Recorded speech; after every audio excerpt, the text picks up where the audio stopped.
Ya, kalau Bang Yani lama lagi saya pulang. Assalamualaikum warahmatullahi wabarakatuh. Keren jadal. Jadi kawan-kawan semua, saya gembira ya. Hari ini sudah berakhir sidangnya dan kita hanya akan menyiapkan kesimpulan. Tapi kata menyiapkan kesimpulan itu luar biasa sesungguhnya.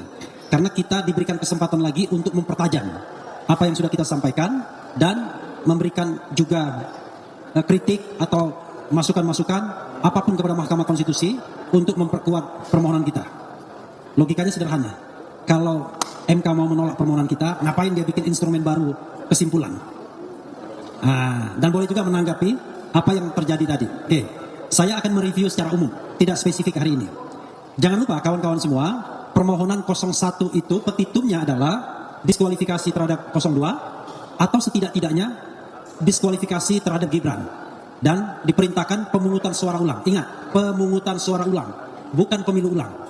Seluruh Indonesia. Jadi kalau ada yang mengatakan itu akan mengganggu kalender ketatanegaraan dan lain sebagainya, itu omong kosong, bullshit, ya, omong-omong. Kenapa begitu?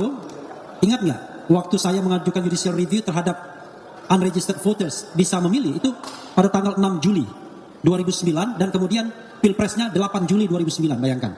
Itu putaran pertama, memang tidak terjadi putaran kedua, tapi intinya adalah ini baru bulan April, jadi masih jauh ke Oktober kalau kita bicara akan terjadi kekosongan hukum.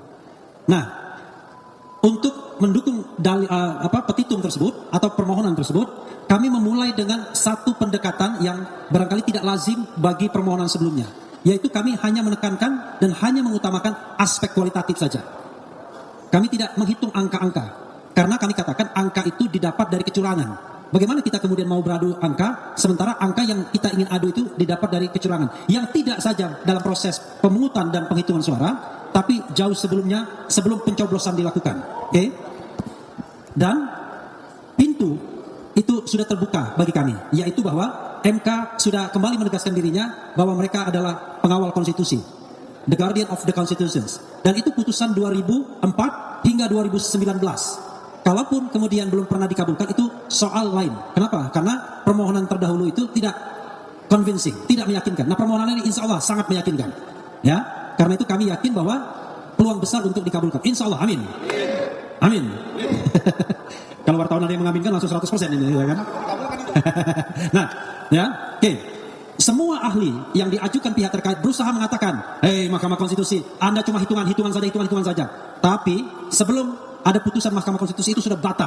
Batal dengan putusan terdahulu dan batal dengan pernyataan Hakim Konstitusi sendiri. Oke, dalil pertama. Ya, saya tidak akan mengumpulkan 11 dalil, cuma 3-4 dalil saja. Dalil pertama, bahwa penetapan Gibran sebagai wakil Presiden Prabowo Subianto, calon wakil Presiden Prabowo Subianto, itu menurut kami bertentangan dengan hukum dan konstitusi. Melanggar hukum, artinya melanggar peraturan perundang-undangan dan melanggar juga konstitusi.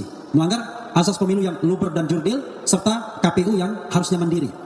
Ada dua hal di sini sekaligus menjawab dalil kedua, yaitu sudah expressis verbis bahwa memang ada pelanggaran karena PKPU sebagai dalam tanda kutip hukum acara pendaftaran tersebut itu tidak diubah. Dan diperkuat dengan Hakim Konstitusi Arief Hidayat yang mengatakan putusan MK itu ada yang self-executing dan non-self-executing. Self-executing itu adalah langsung bisa diterapkan tanpa diperlukan adanya tindak lanjut berupa misalnya pembentukan peraturan pelaksana atau perubahan peraturan pelaksana. Tapi ada non-self-executing, dan kami yakin yang dimaksud yang mulia Arief Hidayat non-self-executing itu adalah termasuk putusan MK nomor 90 yang itu pun kontroversial, yang itu pun yang kata Yusril kontroversial, yang katanya harus diubah, ada penyelundupan hukum, tidak ada waktu bagi KPU untuk mengubah PKPU-nya karena waktu tinggal 4 hari lagi, dan bagaimana konsultasi dengan DPR karena DPR sedang reses. Itu kata Prof. Yusril, yang kemudian berbeda sebelum dia menjadi kuasa hukum 02 dan berminat menjadi wakil presiden pada waktu itu. Kita bukan anak kecil, ya kan? Semua ada kepentingannya, kan? Nah, tetapi ternyata betul apa yang dikatakan Prof. Yusril itu, tapi yang dulu, ya. Jadi memang dalil pertama terbukti, oke? Dalil kedua, tidak independennya KPU atau penyelenggara pemilu yang lainnya terbukti juga.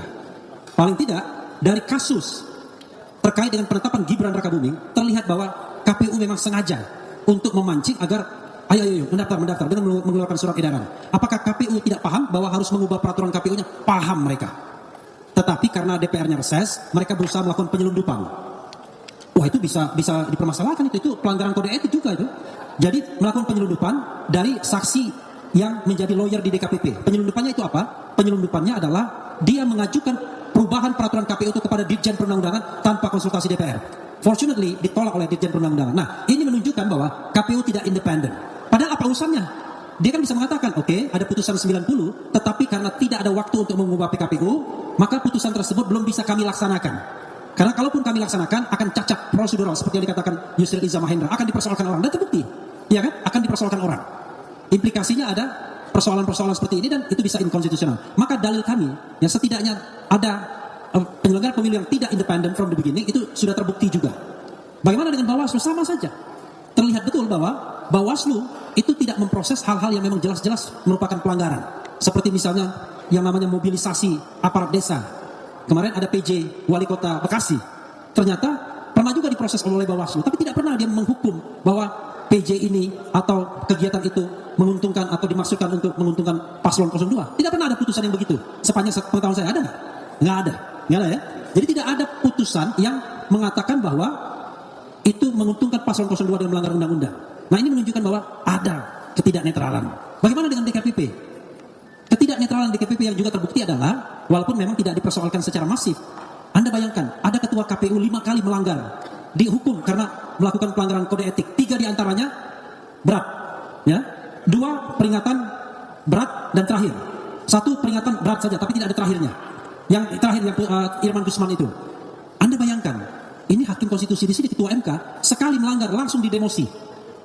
Ini jangankan dipecat, didemosi saja tidak sebagai ketua KPU. And then pertanyaannya, ada apa? Apakah karena mereka di backup oleh kekuasaan dan perintah kekuasaan yang dipertahankan? Ini juga persoalan. Maka saya katakan dalil mengenai independensi itu terbukti. Oke, biar jangan terlalu panjang. Dalil lain misalnya bansos. Nah, ini menarik ya. Sebenarnya bansos itu jangan dilihat bansos itself, tapi itu adalah bentuk dari cawe-cawe Jokowi. Jadi bansos, cawe-cawe Jokowi itu harus disatukan menjadi satu kesatuan. Ya. Jadi jangan berdiri sendiri. Jadi apa yang harus kita lihat? Perencanaan jahat, perencanaan kecurangan. Itu yang harus kita lihat. Bukan berapa besar bansos yang digelontorkan, bukan apakah kemudian sudah disidangkan atau tidak, tetapi apakah ada perencanaan kejahatan pemilu untuk memenangkan paslon tertentu dalam tindakan-tindakan cawe-cawe Jokowi yang salah satu instrumennya adalah penggelontoran bansos. Kalau kita jeli melihat apa yang disampaikan oleh para menteri dan juga dari sidang kemarin, maka ada beberapa hal yang paling telak misalnya. Yang paling telak itu adalah kenapa kemudian timingnya itu betul-betul sebelum pemilu. Sederhana, kenapa kemudian realisasi bansos itu meningkat tajam dari 5 triliunan, 5,88 triliun tahun sebelumnya menjadi 12 triliun lebih pada bulan Januari. Kan tidak masuk akal. Kalau kita bicara rapel 3 bulanan, maka jatuhnya pada bulan Maret. Kalau rapel 3 bulanan, kenapa jatuhnya pada bulan Februari? Kalau kita pakai pikiran, itu sudah menunjukkan bahwa ada perencanaan kejahatan. Nah, mudah-mudahan hakim MK bisa menangkap ini semua. Jadi kawan-kawan semua, kami menganggap bahwa apa yang kami dalilkan tersebut terbukti semuanya.